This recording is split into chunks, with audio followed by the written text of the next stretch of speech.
আজকে যারা তথাকথিত মাদ্রাসায় পড়া ছাড়া, কোন উস্তাদের দর্শে বসা ছাড়া, কোন আল্লাহওয়ালার সোহবত নেওয়া ছাড়া, প্রাতিষ্ঠানিকভাবে কোরআন হাদিস শিখা ছাড়া তথাকথিত ইসলামের পণ্ডিত আর ইসলামের প্রচারক এবং ইসলাম ধর্মের ঠিকাদার বলে যারা নিজেদেরকে দাবি করে, ওদেরকে জিজ্ঞাসা করতে চাই, দুর্ভাগ্য কপাল পোড়া জাতি, কোরআন তো বিশুদ্ধ তেলাওয়াত করতে জানো না, হাদিস তো বিশুদ্ধ তেলাওয়াত করতে জানো না, অথচ একজন মুসলমানের জীবনের প্রথম ফরজ বিশুদ্ধ তেলাওয়াত শিখা, যেটা আমরা মাদারিসে কওমিয়ার মাধ্যমে আমাদের নুরানি প্রথম জামাতের বাচ্চাদেরকে শিখাইয়া থাকি।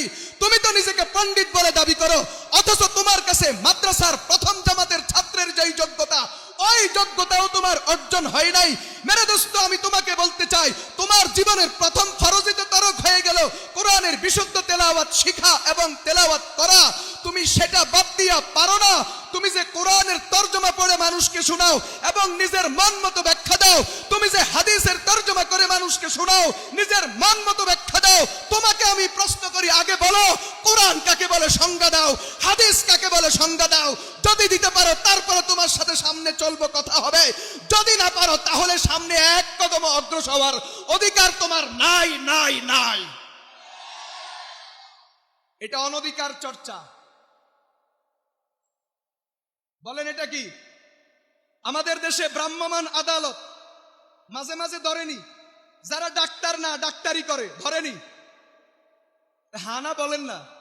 যারা ডাক্তার না, কোন মেডিকেল কলেজে পড়াশোনা করে নাই, কিন্তু ডাক্তারি করছে, চেম্বার নিয়ে বসছে, প্যাথোলজি নিয়ে বসছে, ডিসপেন্সারি নিয়ে বসছে, এদেরকে ভ্রাম্যমাণ আদালত ধরেনি?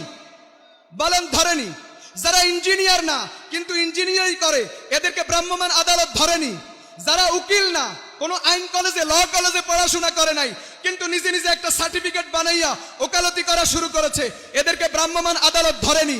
মেরে দোস্ত, মেডিকেল কলেজে পড়া ছাড়া ডাক্তারি করা অন্যায়, টেকনিক্যাল কলেজ ইঞ্জিনিয়ারিং কলেজে পড়াশোনা করা ছাড়া ইঞ্জিনিয়ারিং করা অন্যায়।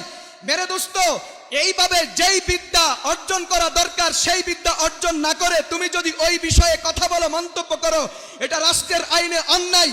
এই কথাটা আন্দার ভাই কানাও বুঝে, কিন্তু দুর্ভাগ্য আর আফসোস বাংলাদেশের মুসলমানের জন্য, যে কখনো মাদ্রাসায় পড়ে নাই, উস্তাদের দর্শে বসে নাই, আল্লাহওয়ালার সোহবত উঠাই নাই, সেও যদি ইসলামের কথা বলতে শুরু করে, মুসলমান ওই দিকে দৌড়াইতে শুরু করে।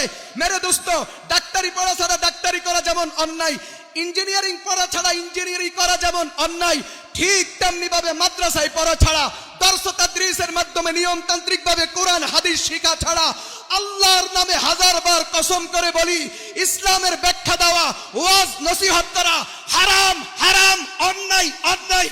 যদি ইসলামী ভ্রাম্যমাণ আদালত থাকতো, তাদেরকে ফাঁসির কাষ্ঠে ঝুলানো হতো। আল্লাহু ওয়াহদাহু লা শারীকা